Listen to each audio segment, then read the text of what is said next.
Dynasty Podcast, Week 8. And, I think we're kind of on a roll now, Mark. This is becoming quite the habit.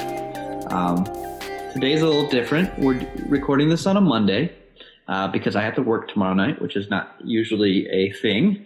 And that's normally our recording night. So some of the information is going to be a little different this episode because we don't have all the information. So unlike in the past when we just make things up, we're going to kind of switch directions a little bit. But more importantly, Mark, this week was bye week for the Washington football team. So what did you do with your Sunday? I'm curious. It was nice to have back-to-back weeks without a loss. For a long time. It's been years, I think.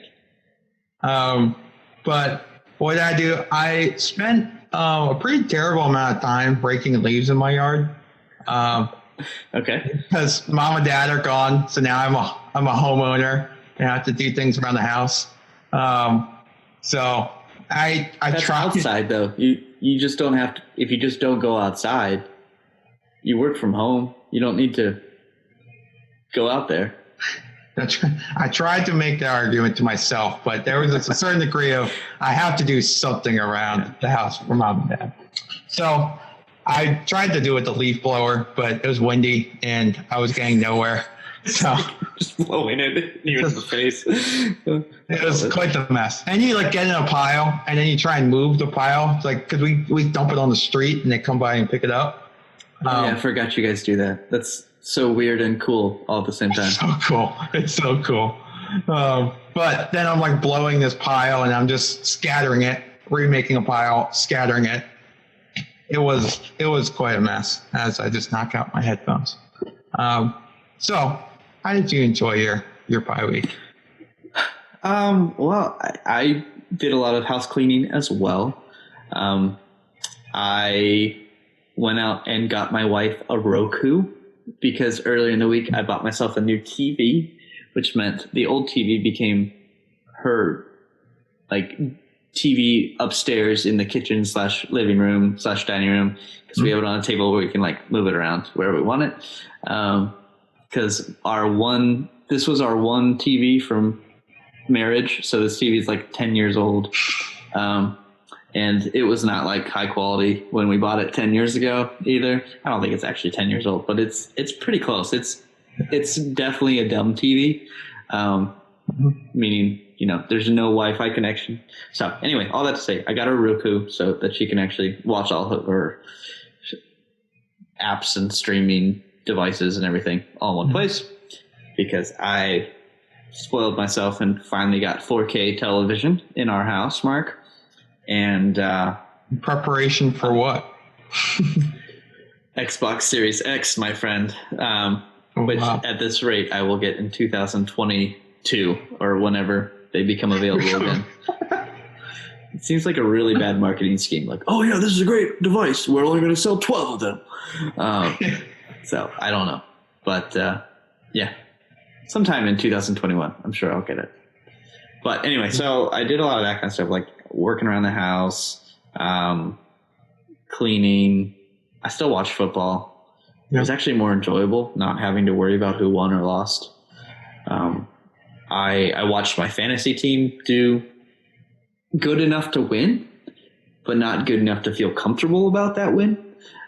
So it was one of those moving forward weeks. So at this rate, obviously it's not over yet. Something crazy could happen.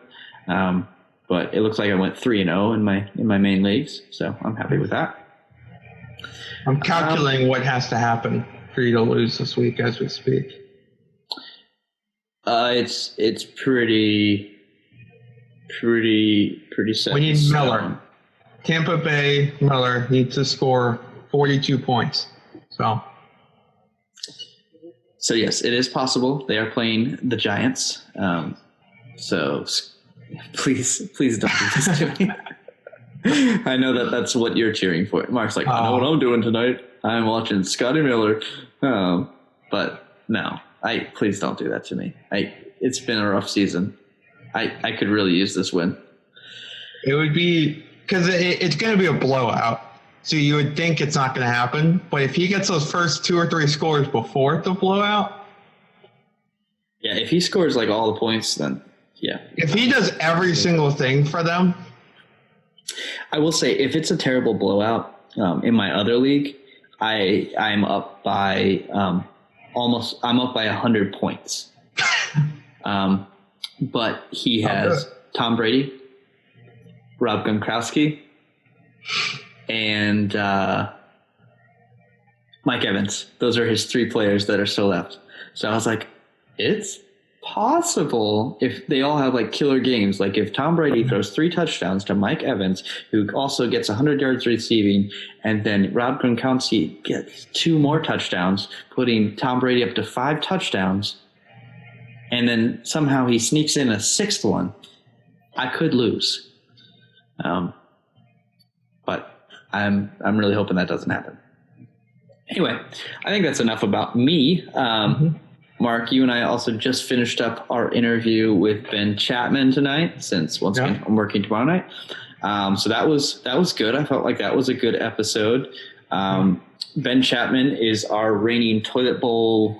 What do we call him? King, toilet bowl titan, bruiser, toilet bowl bruiser. That's interesting. Toilet bowl destroyer, maybe. I think that's the one. I like that one. Yeah, I think we've already flushed away this segment, so we'll just try to put it behind us. You know, he's been the butt of too many jokes already. Just clean it up. Let's just get to the bottom of this. But we'll just wipe that from our memory. Anyway, moving on. Mark, headlines and hearsay. What we got this week, buddy? So the big one, Kittle being out for 8 weeks, ending the at least the fantasy football season for sure. Maybe the regular season as well. Broken foot. Calvin Ridley, your guy, ankle injury. It wasn't very definitive what I saw, but shouldn't be too long. Looks like a sprain. It said like a mid-foot sprain. So it's not necessarily an ankle. But yeah, I have a feeling I'm not going to see him until week 10 because they have a longer week this week, but then they have the bye. So that would allow him a break. Or week 11 is what I'm saying. Week 10 is their bye. So week 11 is when I'm afraid I'm going to see him next. But we'll see. I'm playing you this week, so. Yeah, it could be a pretty sorry showing for both of our teams. It looks like half your team's on a bye or on the Bengals. So quite possible that we will be fielding scrub level teams this week. I started 4 Bengals players this week, and as it currently stands, we'll see if Albizi gets me, but I should be the high scorer with 4 Bengals. I feel like that has to be a first. Hey, it might not be the last. They're looking decent going forward. I'm talking like in years forward. But they got some good talent. We'll see what happens. Yeah. All right. Moving on. Forward. Kenny Galladay, hip injury. I saw Chancey plays, but probably not this upcoming week. So you'll be seeing Marvin Jones if he doesn't play. Mark, That's one scrub that I will put in. Yeah, it's not great for me. T.Y. Hilton, broken week. Might not be good for me either. Sorry, go on. Broken ego, groin. Yeah, he needs to hang it up. He's done. If I saw something and I didn't verify it, but I saw someone say he's a wide receiver 4 so far in the season. So that's horrible. But a couple weeks recovery. We've got 4 players on our way back from their previous injuries. Carson should be back this week. Fingers crossed. McCaffrey expected to return. We'll see officially or not, but expected to. And then Mixon and Sanders both on bye this week, but should be returning after their byes, week 10, for their respective teams. run right into heavy hitters, or was there something you want to add there? No, keep going. Sounds good to me. So heavy hitters, we got Patrick Mahomes, 36.6, Russell Wilson, 29.8. I think that's a pretty common thing. I would just say Patrick Mahomes also did that in like 2.5, 3 quarters. He did not finish that game for them. Yeah. They took him off the field and because he had already scored like 5 times. So. Yeah. Speaking of scoring 5 times, you've got Dalvin Cook at 6.4.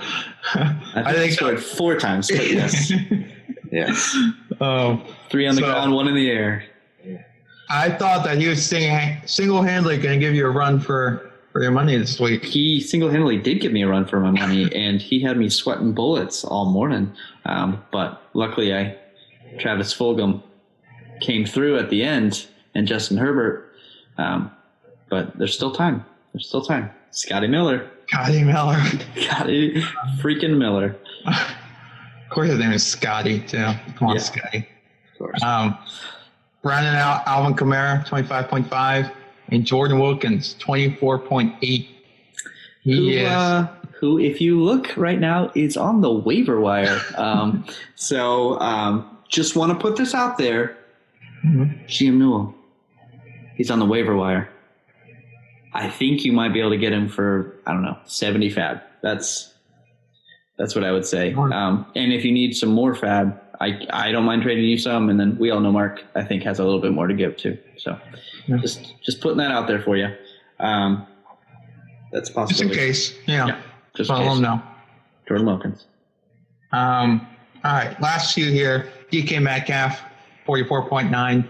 He and Tyler Lockett just trade off each week. Who's going to go off? And then Corey Davis, 32.3.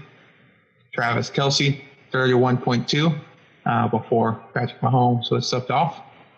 And Jared Cook, 18.9. I guess we'll see how long. Jared Cook just keeps kicking.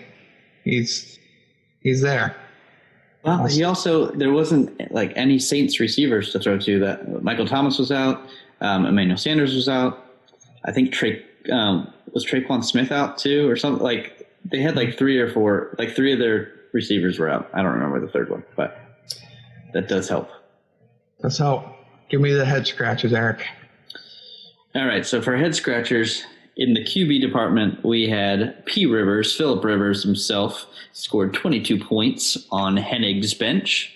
That was a poor choice because he could have used some of those points for this week to make that Scotty Miller comeback a little less of a miracle. Drew Brees at 19.4 points was on Al Beasley's bench, who decided that Teddy Two Gloves was a better start. So that did not pan out. Running backs, we had Zach Moss. Jared had him on his bench. And Nyheim Hines, Connor had him on his bench. Both of those scored over 20 points. But more importantly, Jared kind of messed up this whole wide receiver situation. So Jared decided to start Jimmy Graham as his second tight end in his flex spot, as well as Denzel Mims in his super flex, which is understandable because his quarterback situation is a little rough at the moment. But he could have started McCole Hartman, who got 25.6 points, or Philip Lindsay, who got him about 15, 16 points, which would put him in a much stronger position to possibly win this week, whereas now it looks like it's impossible. Mike Williams was at 24.1 points, was on Seymour's bench. So that was a bad decision. And then lastly, GM Newell left Jack Doyle and Trey Burton on his bench. Both scored over 10 points, which is 10 more points than his starter, Drew Sample, scored. But now that I'm looking at this in the name, maybe that was by design. Since he is tanking for Trevor, that maybe that was all part of his master plan. But well played, sir. 0 points, but Drew Sample is a legitimate player who was in the game, and bravo. Nope. I will turn it over to you, Mark, with this transition to horrible. Since we just went from Newell, we can now talk about horrible. Yeah, continuing with the toilet bowl destroyer, if we wanted to bring that back. We should. I honestly think that might need to be embroidered on those tidy whities. Toilet bowl destroyer. I think we can talk to Chapman about that. I'm just verifying, but I'm pretty sure he is officially the bottom. Newell is now? Yeah. He not officially. Phil Nower still has 26 less points than him. Same record. But I think Phil Nower is going to win this week. So I think so as well. So yes. Actually, I lied. He's playing out easy. Nope. And I believed you and blindly followed, and that was my mistake. Gotcha. Tricked you. All right, moving on. Horrible. Actually, the horrible. Yeah. So I put Tua in here. He got 5.9 points, though his defense and special teams, I think, had 3 touchdowns on the game. So he doesn't really need to do much. I put Jimmy G in here, 2.66. Again, getting hurt, just back and forth. Think he's supposed to be back next week, but he's just been having a rough year. Yeah, did you hear that? How it happened? How he got hurt? Mm-mm. Pretty sure George Kittle broke his foot stepping on Jimmy G's foot, and then they both had to go out of the game. So, well, I have no idea what happened. Actually, to be honest, I didn't even know. I was gonna say I knew that Kittle got hurt, but I have no idea how either got hurt. I had no idea that was an 8-week thing until I read your headlines and hearsay. So Thank you for that news update. But I have no idea how they got hurt, and my joke failed miserably. It was horrible. So it failed. Probably just because I didn't know enough to know if you were kidding or not. So I kind of just it was, you win some and you lose some, but it's cool. Clyde Edwards-Helaire was the running back of choice this week, 4.7. I also put in here Blue Footies, that'd be Josh Hennick's blank running back. He left him out. I chatted with him. He put him in for week 9 instead of week 8. I saw that after the games had started, and when he had potential people on the bench, I was like, guys, are you doing this again? Like, is Newell going to jump down my throat again? Like, oh my goodness, guys, why is it always me? Like, are we going to have to throw another person in there? And am I going to get another loss for this? It's like, why? I just want a legitimate win. But luckily, it's looking like the people on his bench wouldn't have made a difference. So yeah. So I think it would have been, he'd say, it would have been P. Ryan. He only got 5. And since it wasn't since it was just a user error, it seemed like that would be. Well, he's obviously trying. He's at 4-3 right now, so just more of like a bumbling idiot kind of move. So yeah, if we can bring that back. And then Deontay Johnson, 1.6, played the whole game. Just I don't know, just wasn't connecting there. Didn't have many targets. Then I put Adam Humphries in here more just because of the hit on Adam Humphries. Yeah. It was actually egregious. It was a no call. Yeah, that was ridiculous. But so he had 0. But were they playing the Washington team? Was it John Bostic again? Or he actually just suited up. He's just like, hey, I'm not playing this week. You guys need a guy? Like I'm ready. Yeah, I'm an idiot. Jokes, they are like landing. All of the jokes are landing this week. Oh boy! All right, so are we done with the horrible? Almost. Okay. Johnny Smith, 6.9, Drew Sample, 0 targets, 85% snaps, 0 points. All right. Glad we're done. Cool. We can move on from it. So Mark already alluded to this. He's most likely the high scorer. We don't know that for a fact yet because things still could happen. Albizi is probably the only person that might possibly catch him, but we will wait on that. And as a result, since the game results aren't done, predictions can't really be done yet. Power rankings can kind of be done, but shouldn't be done. We are going to save that for a chat conversation, folks. So league members, we will post our rankings and such and the prediction results on Wednesday in the chat, or Tuesday, probably Wednesday, because we both work full time. But by Wednesday, you'll have the results of those. But in lieu of that, we're going to take this time and focus on a new segment that looks back on our rookie draft, our very first rookie draft as a season, and we want to look over and see, where are these guys at now? Where did they get drafted? Are they living up to their potential? Who's rising? Who's falling? And who is soaring like a phoenix from the ashes? We've got one absolute candidate for that. Yeah, I definitely think that phoenix might be on my team. But all right, so let's look through this. Now, we drafted 5 rounds. There's 12 teams, 60 picks. We got time. We're going to go through each and every – no, we're not going to go through each and every one. But I do think we should at least hit on the first round, and then we'll kind of pick around as we want. Does that sound like a plan, Mark? Yeah. Okay. So first pick of the 2020 rookie draft went to Ben Chapman. He got Clyde Edwards-Helaire. Obvious first-round pick, first-round choice. How do we think he did, Mark? Yeah, I feel like it was kind of what you expected. Tough with Le'Veon Bell coming. We'll see what happens. I mean, this was week 1 with him. Got 4 points, I believe. So that was kind of crazy to see. Yeah, I mean, I think has he lived up to draft potential? I think people are disappointed if they have him on their team.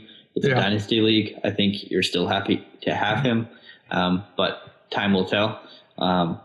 Moving on, because we don't want to spend too much time on these guys. But Joe Burrow, you drafted Joe Burrow. Actually, funny story. I drafted Joe Burrow for you because you were having problems. You called me desperately. Please draft for me. So I did, out of the graciousness of my heart. But told you I will take your 5th pick in a trade in the following weeks. And you said, fine. We'll get to that in a second. But you went with Joe Burrow. How do you feel with Joe Burrow? Are you happy with that decision? Yeah, I'm pretty pumped about that. Right now, I just have he's my QB2. I don't really have a QB3, and he's QB12 in the league. I think it's killing it. I mean, he's a rookie. He's making mistakes, but he looks promising going forward. Blue Footy picked up Tua, got his first chance to see him this week. He's probably a little scared with that result, but no, it's 1 week. I think Tua's going to be a good guy, but we just don't know. We have nothing. We got a lot of trade in the first round. This is our first one. He's on Burkholder now. So they. Right, you're right. I'm just reading the draft. I didn't even think about it. So yeah. So Jared's the one who is probably hoping, since he also has Dak Prescott and now Andy Dalton and now Tua. So he's too early to tell on him. He's struggle busting for sure. J.K. Dobbins was the next pick number 4 by Connor. I think it's too early to tell. We got nothing. Yeah. Really, we need to get Mark Ingram out of there, and then we'll have a better sense. But probably, so too early for that one. Next pick, Jonathan Taylor. Mark, you have Jonathan Taylor, right? No. Oh, no, wait. I have him. You traded him for me for Tyreek Hill. And I also got Calvin Ridley out of the deal, so that was pretty awesome. I personally am happy with Jonathan Taylor because I'm in a dynasty league. If I was in a redraft league, I'd be disappointed. Yeah, but he's like 22 for the year right now, so he's not bad. 22, 23, I don't remember exactly. The one I'm seeing right now is 20th, actually. 20th? Oh, for RB. Yeah. Well, I'll take 20th. That's better than 22 or 23. Jared then used my pick that I gave him for DeAndre Swift. I'm sure he's pretty happy with him. since we are in a dynasty league. Once again, all these guys are showing promise. They're getting the carries they need. He's actually getting some receptions. So other than the fact that he's on the Lions, I think he's happy about that. I got Cam Akers with Jared's pick since we swapped those picks. I'm kind of happy. I am cautiously optimistic. We'll put it that way. When he's playing, he's having opportunities, seems to be doing well, getting some good carries, getting some receptions. But it's like a three-headed monster over there on the Rams right now. So he's not reliable. I don't think I've ever started him. He's on my taxi squad. But if they clear up that backfield a little bit, I could be excited. Yeah. I have Darrell Henderson, and I thought it was the end of Darrell when they drafted him, but he's been the one that most reliable. Out. Yeah. That's all temporary. Yeah. Okay. We all know Mark got CeeDee Lamb. I'm sure he was really happy at the beginning of the season. Now he's kind of disappointed, but I think that has everything to do with quarterback play. Nothing to do with CeeDee Lamb. I would not be worried about that long term. Seems like definitely a first round talent. This though is the pick that probably Seymour wishes he had back. He went with Keyshawn Vaughn, who I don't know anything about Keyshawn Vaughn. I don't think I've seen him this year. No, he probably has gotten a couple snaps here and there, but he's shown us literally nothing. Which I don't know if you remember this or not. I predicted beginning of the year. I said Bruce Arians doesn't like his first year running backs. So we'll see. We'll see what happens to him long term. Crowded backfield too. Very crowded backfield. And Bruce Arians, he likes his veterans. He does not trust his first year players. And especially with running backs, he wants a good pass blocking running back.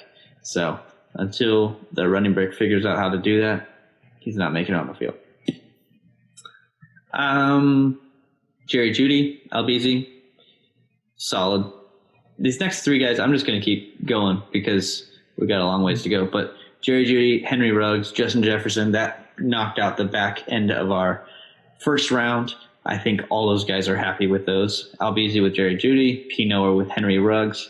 And then Ben Chapman is very happy because he got to pick him with GM Newell's pick from that massive trade for Melvin Gordon that we've referred to so many different times. And looking at that whole first round, who do you say is the biggest winner? Biggest winner? Well, I feel like if we're just looking at the first round, I do think Danubia, Benjamin Chapman, getting Edwards-Helaire and Justin Jefferson. Yeah. It's pretty much, they've been his better players, and he moved from last to 500. He's going 4-3 at the moment, about to be 4-4. It looks like this week. Yeah. But yeah, I would say, like, I was trying to say, like, which one pick is the best, and I would still say it's Ben Chapman with Justin Jefferson. I think that was the steal of the first round for sure. So moving on, I think we should just kind of more look at it from a smattering. Let's kind of highlight different things. If we're moving on the second round, I don't know. Where do you think we should land, Mark? Yeah. I mean, obviously you got two good ones in this. I did get two good ones, and I'm going to talk about them.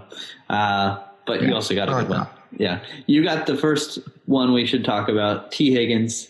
T. Higgins was your second pick of the second round, or you know what I mean, second position. And I think he's the heir apparent to AJ Green once they trade him tomorrow at the trade deadline to Green Bay Packers. To where do you think he could go? AJ Green, I mean, that'd make a lot of sense. I don't know. I'd be surprised if it happens, like in the one day. But which do you think is more likely? AJ Green to the Packers or Will Fuller to the Packers at the trade deadline? I mean, Will Fuller seems like a more likely candidate to me. I've heard more about it, and he seems like I don't know. That seemed more likely to me, but We'll see. I don't have a great reason. We'll see what happens. Anyway, Justin Herbert is the one I really want to talk about. I got him with Woo Footy's pick when he tilted in the offseason and needed a running back, so he went with Kerryon Johnson. That's definitely worked out in his favor, that trade. But I got his second-round pick for that, and I picked up Herbert. And honestly, I just picked up Herbert because I needed some quarterback depth. I did not expect this. I didn't think he was going to be that great coming out. But that has been the one. That's the phoenix that we were referring to for sure. He has risen from the ashes. He looks like legitimately the best quarterback so far. Ooh. Mm-hmm. I wouldn't put him over Burrow. But For fantasy. I don't know. Well, because when did he start playing? Was it week 4? Yeah, I don't know. Let's look at their 2 records. So, how many games have they played?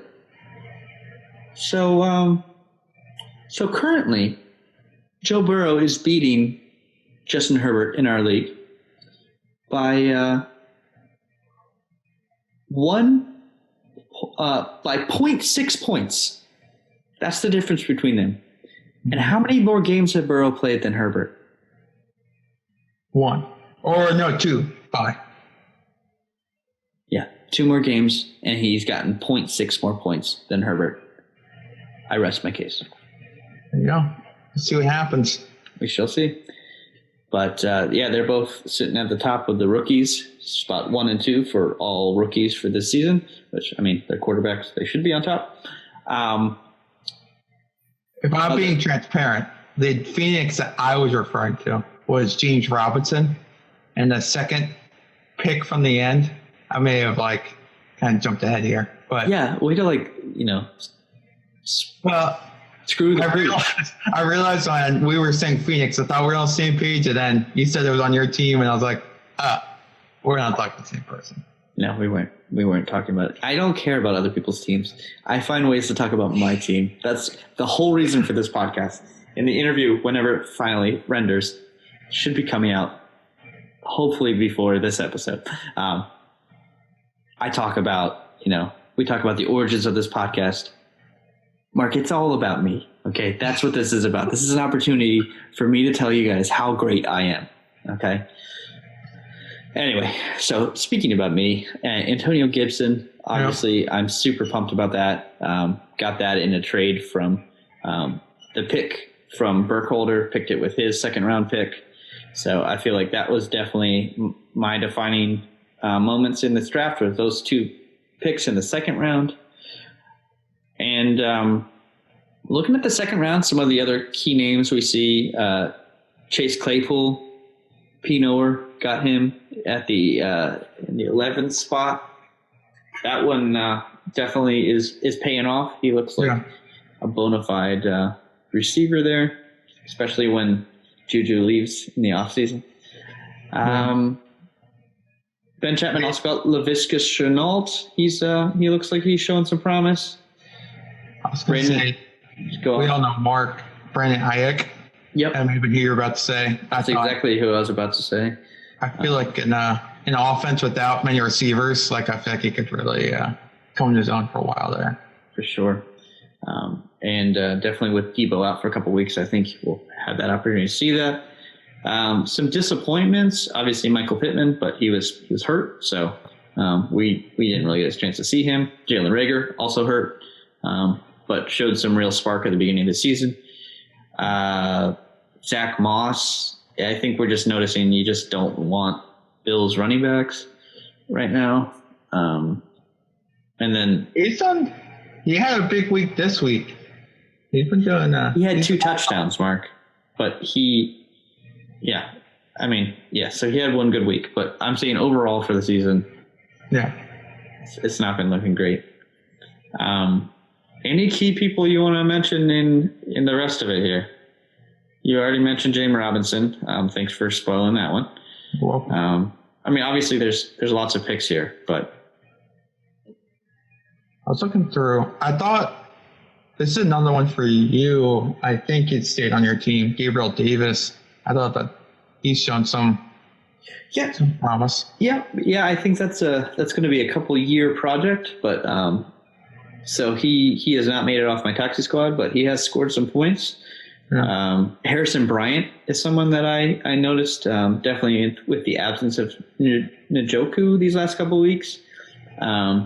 He had a 2-touchdown game last week, and he scored another like 6 or 7 points this week.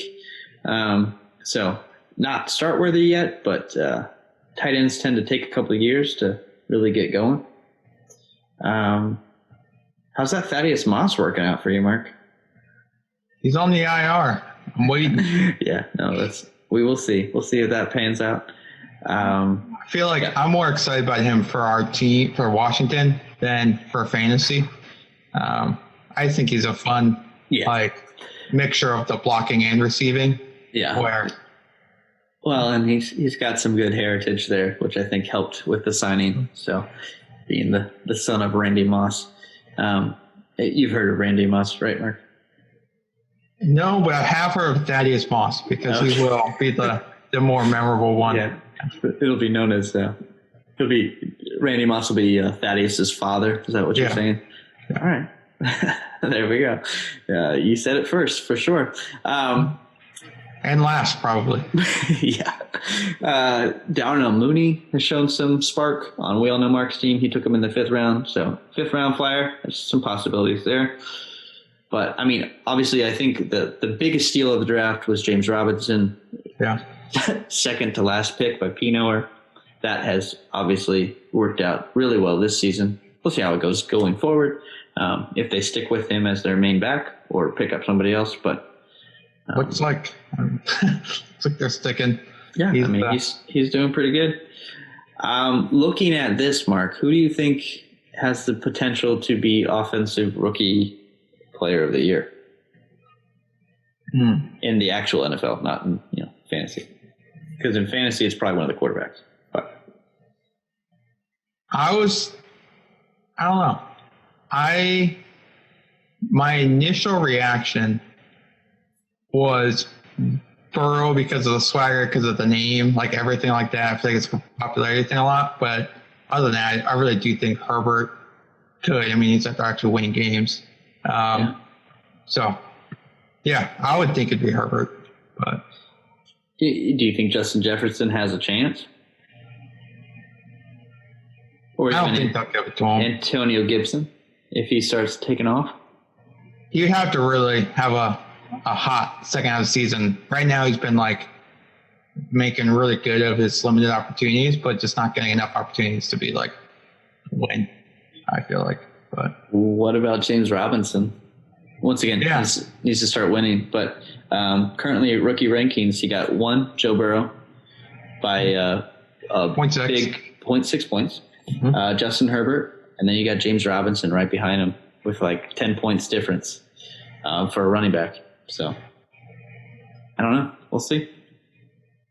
Yeah, I feel like it's their stats, which I would say Robinson probably in the lead in that regard. But just like being quarterback, they always loved quarterback.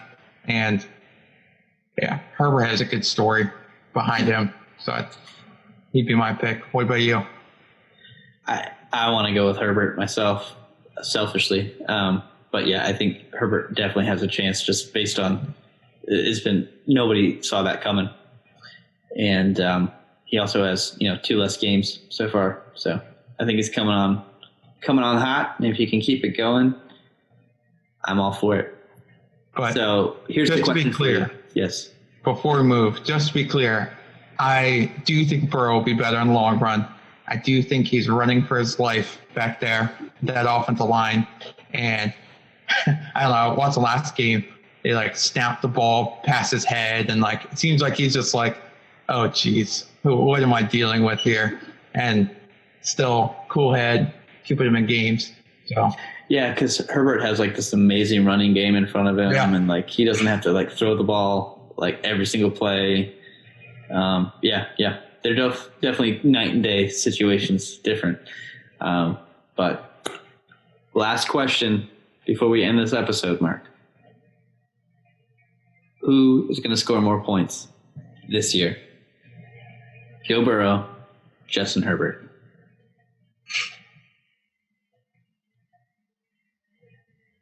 Well, it is a challenge because Burrow is going right on his bye.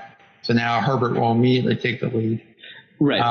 But we're talking like when they get the same chances, same amount of chances. I know. With the exception of, Herbert still has 2 less games, but I will give those to you. Well, just one. You only missed one. He got hurt or what? Is 2, I think. Anyway, we'll have to check. But yeah, he got 20 plus points week 2. That was when Tyrod Taylor got the punctured lung from his doctor. Okay, you're right. So 1.5. It was 1.5 games. It was a full game. He got hurt before the game. He didn't get the pregame snaps. So 1.5. No, you're right. 1 game. I'm sticking with my boy, Burrow. I'm sticking with my boy, Herbert. And this could be a fun little rivalry for years to come, but we'll see. We'll see. Now, speaking of rivalry, we've got each other this week, depending upon week 9. Yep. Yeah, what you want to call it. So I feel like we both come in a little bumped up and missing definitely not the all-star lineup, but be fun. Seems like it might be kind of close, but I'm sure once we make adjustments, I think he'll be ahead in the projections. And we see how that deals. I don't think there's been a single week where I haven't been favored in the projections. So I don't think that means diddly squat. So we shall see. But all right, guys, enjoy your week and keep an eye on Wednesday. We'll give out those projections. Until next time. See ya.